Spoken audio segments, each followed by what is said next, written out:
Et nous restons à Koulouba pour parler également de cette audience que le président de la transition a accordée au vice-premier ministre russe en visite de travail et d'amitié dans la capitale malienne.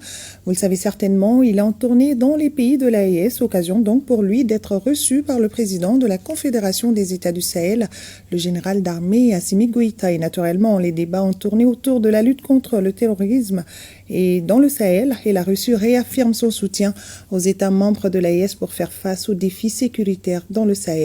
Plus de détails avec Tamsir Diabaté et Tayeb Adjaouyakoy.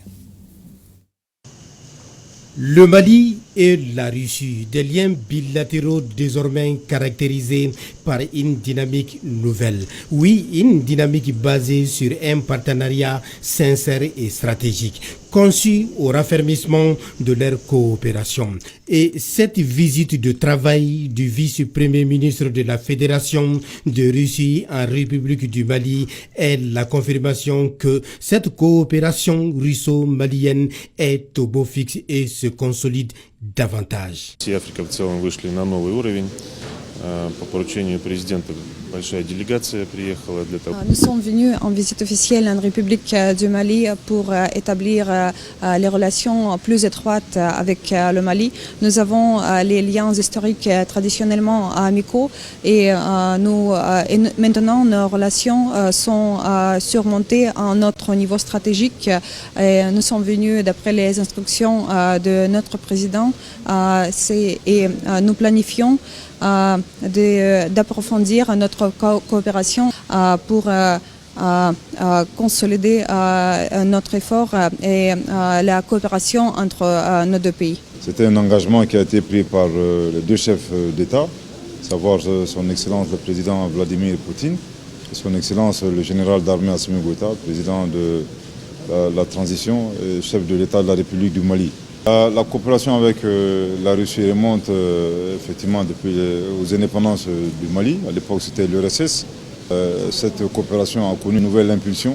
Une impulsion qui nous a permis d'avoir des résultats tangibles, voire en matière de lutte contre le terrorisme, donc dans le domaine de la défense et de la sécurité. Et là, actuellement, la présence d'une forte délégation d'investisseurs russes était une autre nouvelle étape qui permet justement de renforcer les liens que nous avons avec la Fédération de Russie.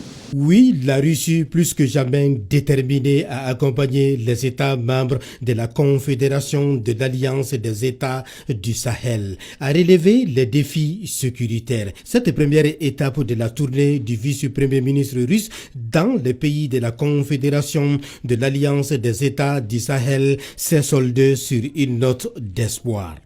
Безусловно, это сегодня тоже обсуждалось. Мы поддерживаем. Nous avons discuté ces questions et nous planifions d'approfondir nos relations avec le Mali, le Burkina Faso et le Niger en tant que ces pays sont très riches en ressources humaines et en ressources naturelles où nous voyons les perspectives pour la mise en œuvre de nos projets. Очень активно налаживать и сотрудничество, и инвестиционные проекты реализовывать. Je pense que la visite permet également de renforcer notre pays, en particulier dans le cadre de la consolidation des acquis que nous avons dans la Confédération des États du Sahel, donc l'AES, et surtout la mise en œuvre de la feuille de route de cette confédération qui porte sur des projets structurants, intéressant à la fois le Burkina Faso, le Mali et le Niger. La délégation russe est vraiment la bienvenue ici au Mali.